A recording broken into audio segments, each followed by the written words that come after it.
Hello, everyone, and welcome back to Bhakti Fundamentals. Today we return with part 2 of our question and answer session, Defining Bhakti Yoga. In part 1, we explored the purpose of the yoga system, which is to connect us to the Supreme Absolute Truth, or Krishna. And we discussed how Krishna, in the Bhagavad Gita, specifically recommends Bhakti Yoga as the most effective and expedient path for attaining him. We also learned the meanings of two essential words, yoga, which means to connect, to link, or to yoke, and bhakti, which refers to loving devotional service. Therefore, Bhakti Yoga is the practice of rendering loving devotional service to the Supreme, or Krishna, a name that means all attractive. Lastly, we established that Bhakti Yoga is also known as our Sanatan Dharma, which refers to our eternal duty or intrinsic nature. And what is our intrinsic nature? Our eternal position is that of Krishna's loving servants. Far from being a position of subjugation, being a servant in Bhakti Yoga is wonderful and loving because it's rooted in a reciprocal, joy-filled relationship with the Supreme. Now, in today's session, we expand on an essential point that we introduced last time, which is that Bhakti Yoga is a spiritual science. Srila A.C. Bhaktivedanta Swami Prabhupada frequently emphasized that Bhakti Yoga is systematic and experiential, not based on blind faith or sentimentality.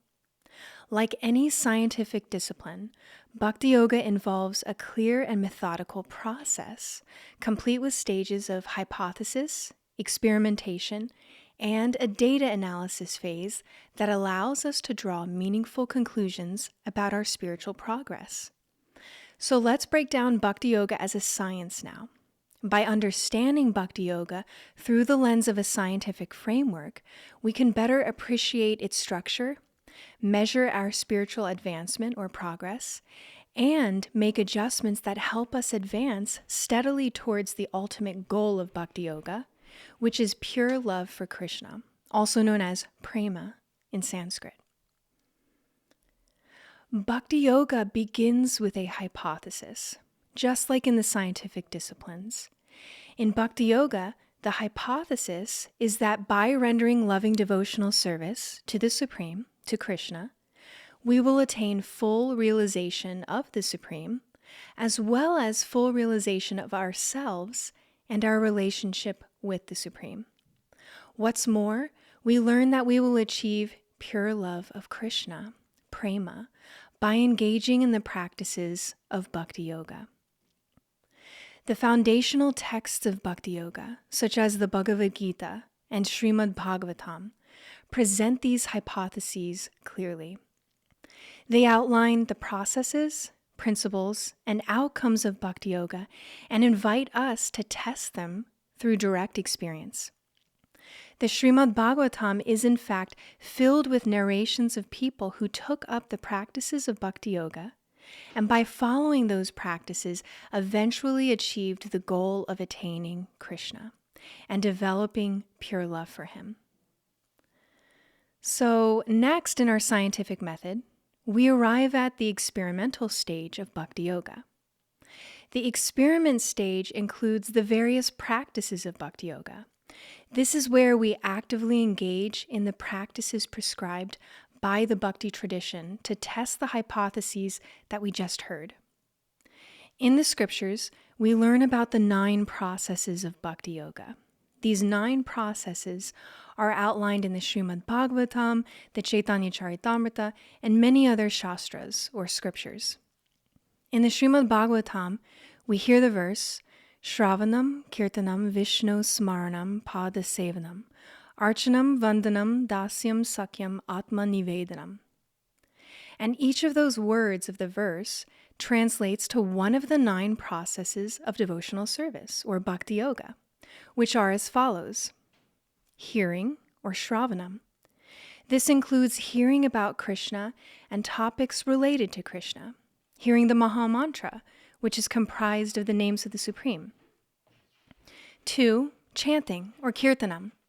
This includes chanting the Maha Mantra, or discussing about Krishna and spiritual life. 3. Remembering, or Vishnu Smaranam, remaining conscious of Krishna throughout our day. 4. Offering service to the Lord, Padasevanam. This includes serving the Lord, his devotees, and his abodes, the holy places where he appeared and carried out his activities in this world. 5. Worshipping the Lord, Archanam. This can include worshiping the deity form of Krishna at home or at the temple. 6. Praying, Vandanam. This includes offering prayers to Krishna, asking for service opportunities, glorifying him and his activities, or those of his devotees, etc. 7.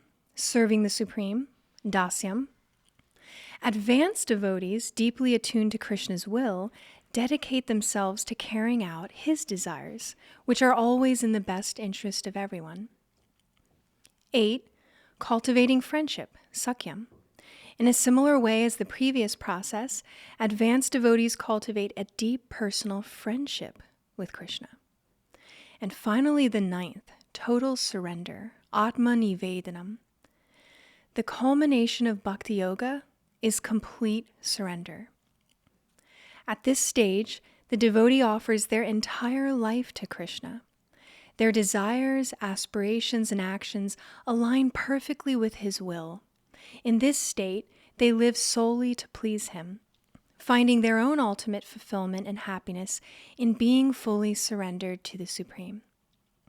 Such a devotee is fully linked or yoked to Krishna via yoga, Bhakti Yoga. Now, we can see how these 9 processes of Bhakti Yoga provide a detailed roadmap for connecting with Krishna.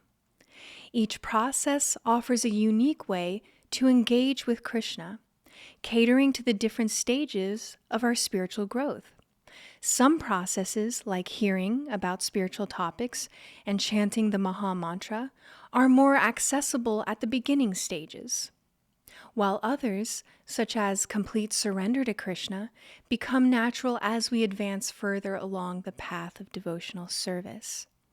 However, all 9 processes of Bhakti Yoga are extremely powerful, and we learn in the scriptures that perfecting even one of them is sufficient to elevate us to the ultimate goal of pure love of Krishna. This makes Bhakti Yoga both versatile and powerful, as it provides a path tailored to every individual's capacity and spiritual progress.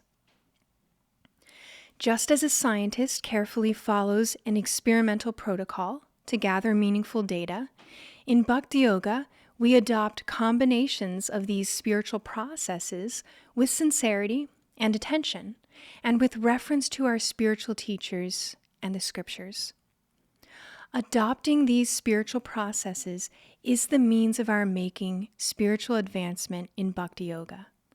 And what we find is that absolutely everything devotional that we do in life, whether it be chanting the Maha Mantra, thinking about Krishna throughout our day, praying to Krishna, reading books about Krishna, all of these activities I just listed are ways in which we make spiritual advancement. And all of these activities fall under one or more of the 9 processes of devotional service on screen.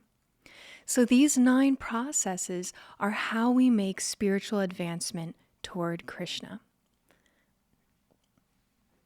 Now next, we come to the data analysis stage. It's important to note that this stage runs parallel to the experimental stage, as Bhakti Yoga is a practice that evolves and unfolds throughout our lives. As we engage in the processes of Bhakti Yoga, such as hearing about Krishna and chanting the Maha Mantra, we are simultaneously observing the results and gathering data about our spiritual progress. For instance, as we continue chanting daily over the course of months and years, we might notice subtle shifts in our consciousness, such as a decrease in material attachments or an increased attraction to chanting and hearing about Krishna. These observations help us assess where we stand and allow us to make any adjustments that we may need to make in order to optimize our progress. By running the data analysis stage alongside the experiment, we remain attentive and intentional in our practice, ensuring that our efforts are effective and aligned with the ultimate goal of Bhakti Yoga, which again is pure love for Krishna. Now, in the Bhakti Rasamrita Sindhu, which is another of our foundational Bhakti scriptures, we learn that there are 9 stages of Bhakti Yoga that we all progress through. And these 9 stages allow us to see how much we are advancing along the path of bhakti and how far we have to go until we achieve our goal of self-realization and realization of the Supreme, of Krishna. The 9 stages of Bhakti Yoga are as follows. Shraddha, faith. This is the initial stage wherein faith in the process of Bhakti Yoga awakens. 2. Sadhu Sangha, association. This is when the practitioner seeks out the company of advanced devotees or bhaktas, those on the path of Bhakti Yoga. 3. Bhajana Kriya, devotional practices. This is when the practitioner actively engages in devotional practices, beginning with hearing spiritual topics and chanting the Maha Mantra. 4. Anartha Nivriti, purification. At this stage, there is a gradual decreasing of our unwanted habits and material attachments. 5. Nishta, steadiness. This is the stage at which a firm commitment to the practice of Bhakti Yoga, regardless of the ups and downs of material life, develops. 6. Ruchi, or taste. This is when a genuine taste arises for devotional activities, hearing about Krishna, etc. 7. Asakti, or attachment. This is when a very strong attachment to devotional service, to Krishna, to the devotees, etc. arises. 8 is bhava, spiritual emotion. This is when the practitioner begins to experience ecstatic spiritual emotions for Krishna. Love for Krishna begins to awaken, but is not fully pure yet at this stage. And finally, 9, prema, pure love of Krishna. This is the ultimate stage of Bhakti Yoga, wherein pure, selfless love for Krishna manifests fully. Now, by reflecting on each of these stages, a practitioner of Bhakti Yoga can analyze their current spiritual progress and identify areas for improvement.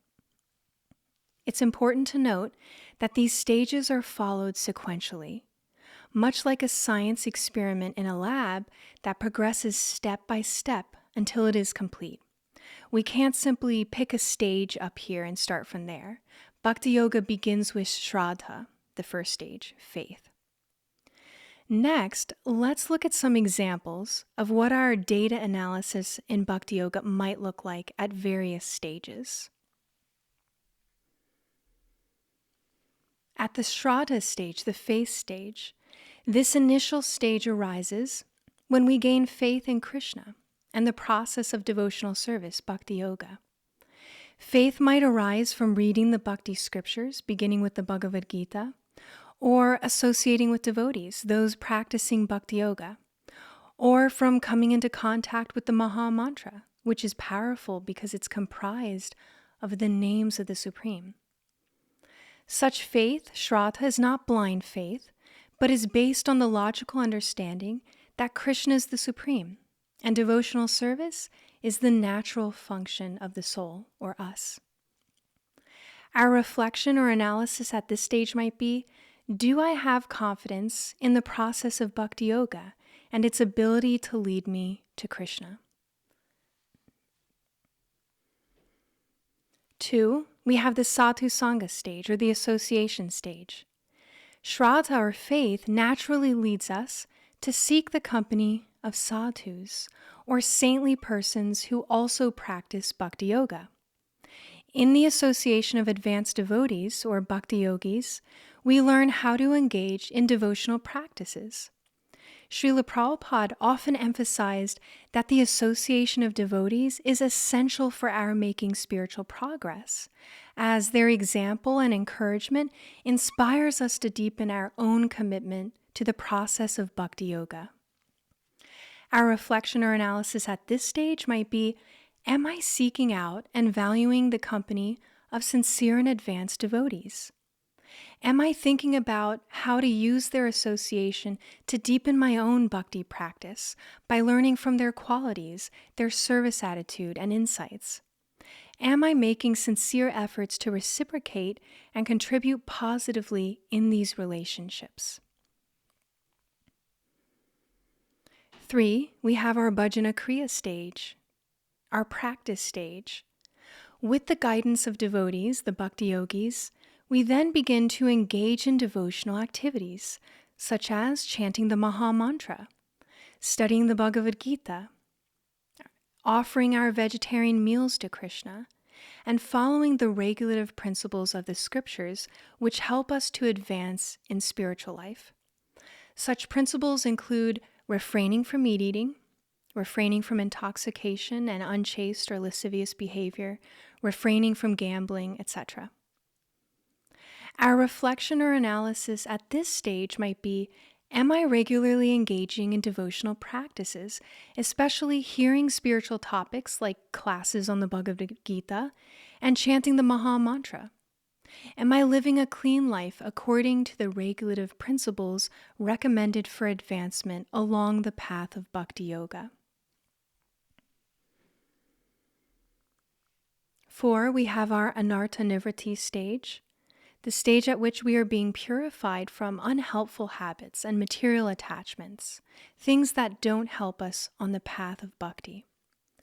As we continue practicing Bhakti Yoga and following the regulative principles of the scriptures, our unwanted material habits and attachments begin to diminish naturally. We gradually become free from material lust, greed, anger, envy, pride, etc. This happens naturally. Our reflection or analysis at this stage might be, do I notice a decrease in my material desires and material habits? Am I becoming less disturbed by material lust and greed and anger? Are my desires more aligned with my spiritual goals?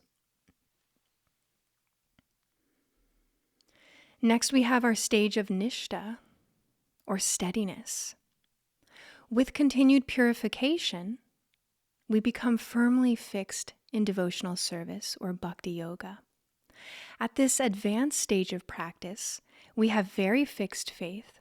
We are steady in our practice of bhakti yoga and have moved beyond our anarthas or material attachments. This advanced stage is called nishtha. A practitioner of bhakti yoga at this stage will notice that they are steady in their devotional practices regardless of their external circumstances, regardless of the ups and downs that they encounter in life. They will have unwavering commitment to their practice of bhakti yoga and will not allow anything material like laziness, procrastination, material distractions to get in the way of their devotional service and chanting, etc. Now, after the stage of nishtha, steadiness, we arrive at the stage of ruchi, or taste. At this elevated stage of bhakti yoga practice, a natural taste for devotional activities arises. Recall the 9 processes of bhakti yoga. Srila Prabhupada notes that at this stage, you will simply hanker after spiritual things. You won't like to hear anything except spiritual messages. You won't like to do anything except spiritual activities. You won't like to eat anything which is not spiritualized, so your life will be changed. Thus, a devotee will be able to note such changes in themselves when they are at this advanced stage of devotional service or bhakti yoga. They will note their ever-deepening taste for chanting the Maha Mantra, for hearing about Krishna and his pastimes and associates, for engaging in any of the 9 processes of bhakti yoga, etc. It's a very advanced stage. Now, the next 3 stages are very special. We learn that the last 3 stages of asakti, bhava, and prema are easier experienced than described. They are extremely elevated stages of Bhakti Yoga, with prema being the perfection of the process of Bhakti Yoga, in which full and perfect love for Krishna has developed. As our taste for devotional service deepens, a strong attachment to Krishna and devotional service develops. This is the extremely elevated stage of asakti. Srila Prabhupada notes that asakti is the beginning of love of Krishna. By progressing, one then advances to the stage of relishing a reciprocal exchange with the Lord in ecstasy, bhava. Every living entity is eternally related to the Supreme Lord. And this relationship may be in any one of many transcendental moods. At the stage called asakti, attachment, a person can understand his relationship with the Supreme Lord. When he understands his position, he begins reciprocating with the Lord. By constant reciprocation with the Lord, the devotee is elevated to the highest stage of love of God, prema. Thus, what begins as a strong attachment to Krishna at the stage of asakti eventually matures and transforms into prema, pure, unmotivated love for the Supreme. This is the ultimate goal of Bhakti Yoga. Now, through this cursory look at the 9 stages of Bhakti Yoga, we can see how they serve as a clear benchmark for gauging our spiritual advancement. These stages provide a practical framework that allows us to assess where we stand on the path of Bhakti Yoga. They enable us to honestly reflect on our practice and make thoughtful adjustments to our consciousness or activities as needed, ensuring our steady progress toward the ultimate goal of pure love for Krishna, the Supreme. We'll give an example of this next. One of the foundational practices of Bhakti Yoga is chanting the Maha Mantra there on screen. Hare Krishna, Krishna Krishna, Hare Hare. Hare Rama, Rama Rama, Hare Hare. In Bhakti Yoga, chanting the Maha Mantra is a daily practice and a cornerstone of our spiritual life. The mantra is comprised entirely of the transcendental names of the Supreme. And because Krishna's names are actually non-different from him, chanting the Maha Mantra is a direct way to connect with him. He is immediately present when we chant his names. Because Krishna is present in his names, the practice of chanting is deeply purifying. The Maha Mantra acts as a spiritual medicine, gradually clearing away the layers of material consciousness that cloud our true self. These layers of material conditioning, rooted in our identification with the temporary body and mind, keep us bound to this material world lifetime after lifetime. But the spiritual process of chanting Krishna's names cleanses away our material coverings, helping us to shed our false identities and misconceptions about who or what we are. As this purification process unfolds, the Maha Mantra replaces our material consciousness with spiritual consciousness. It reawakens our awareness of our true identity as eternal servants of the Supreme, or Krishna. This transformation is not instantaneous, but it occurs progressively over time. As we chant with sincerity and attention, each repetition of the holy names works to purify our hearts, dissolving material desires and awakening spiritual desires to connect with Krishna. But what if we feel like the process of chanting isn't working for us? What if we examine the 9 stages of Bhakti Yoga and notice that our attraction to chanting has not increased, and we feel that we're not advancing along the path of bhakti? This is precisely where the reflection and data analysis phase we covered earlier becomes invaluable. Reflection allows us to take an honest look at our bhakti practice and identify areas that may just need a simple adjustment. For instance, we could first of all remember that we, the soul, are covered over by layers of material conditioning that have accumulated over countless lifetimes. These layers of conditioning take time, effort, and the mercy of both the devotees and Krishna to dissolve. Chanting the Maha Mantra is a process of gradual purification, much like polishing a mirror that has been covered with dust for years. In reflecting on our chanting practice, we might try to tweak some variables in order to bring about meaningful changes and different results. For instance, adjusting the environment in which we chant can have a significant impact. Choosing a peaceful space, free from distractions, may help us focus more. This could be a quiet corner of our home or even a serene spot in nature. Another way to inspire our chanting is to spiritually engage our senses in new ways. We might chant in front of a beautiful painting of Krishna and Arjuna on the battlefield of Kurukshetra. Or we might play a YouTube video of Srila Prabhupada chanting in the background while we chant. This can create a devotional atmosphere that encourages us to focus when we chant.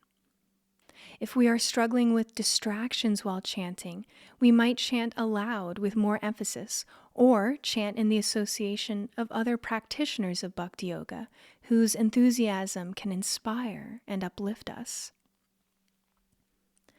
The key takeaway here is that the 9 stages of Bhakti Yoga serve as a practical guide to help us assess where we are and make adjustments that benefit our practice. Each stage on screen offers valuable insights into our current spiritual progress, highlighting areas where we can grow and refine our efforts. The purpose of presenting the 9 stages of Bhakti Yoga is to demonstrate how Bhakti Yoga functions as a spiritual science, one that yields measurable results at each stage. Again, if at any point we feel we're not achieving the desired results, it's essential to understand that this does not mean that the process itself has failed. The process of Bhakti Yoga has been tried, tested, and perfected over thousands of years by countless practitioners. Like an experiment in a chemistry lab where students reliably combine 2 parts hydrogen and 1 part oxygen to create water, the practice of Bhakti Yoga has been replicated time and time again with consistent results. Bhakti Yoga is Krishna recommended in the Gita, time-tested, and universally applicable. When results seem elusive, it's often a sign that we may need to simply adjust or tweak a variable in our practice. This could involve reevaluating the steadiness of our efforts, the quality of our chanting, the sincerity of our intentions in practicing Bhakti Yoga, etc. As Srila Prabhupada has assured us, the process of Bhakti Yoga is perfect and complete. Our role is to sincerely engage in it, knowing that Krishna and his devotees, the other practitioners on the path of bhakti, are always there to help us. With time, patience, and faith in the process of bhakti, we will naturally progress toward the ultimate goal, which is pure love of Krishna, the Supreme, or prema. Krishna himself promises us this in the Gita. In chapter 18 of the Gita, verse 65, Krishna says, "Always think of me, become my devotee, worship me and offer your homage unto me. Thus you will come to me without fail. I promise you this because you are my very dear friend." Thus, Bhakti Yoga will systematically lead us to Krishna. And this applies to anyone and everyone who takes up the practice of Bhakti Yoga with sincerity. In one of his books, Srila Prabhupada wrote, "The process of Bhakti Yoga is not a concoction or speculation. It is a science. As stated in the present verse, Bhagavat Tattva Vijnanam, from Srimad Bhagavatam, one gains scientific knowledge of the personality of Godhead through Bhakti Yoga. Vijnana means science. In mathematics, 2 plus 2 equals 4 is always true. You cannot make it equal 5 according to your whims. No. Because mathematics is a science. Whether you are in America or India or England, you will find that everyone accepts that 2 plus 2 equals 4. Similarly, you cannot imagine God according to your whims. Nowadays, many people say, you can imagine your God, and I can imagine my God. No, there is no question of imagining anything about God. As stated here, the scientific truth of God can be understood by a person who is mukta sangha, freed from material association. Such a person, being transcendental to the lower modes of nature, is jubilant and enlightened, prasanna manasaha. In this important excerpt, we learn that just as material, scientific, and mathematical principles like 2 plus 2 equals 4 are universally true, regardless of culture or context, there are also spiritual objective realities or truths. For instance, in the Bhagavad Gita, we hear about the 5 basic tattvas or truths that cover everything in existence.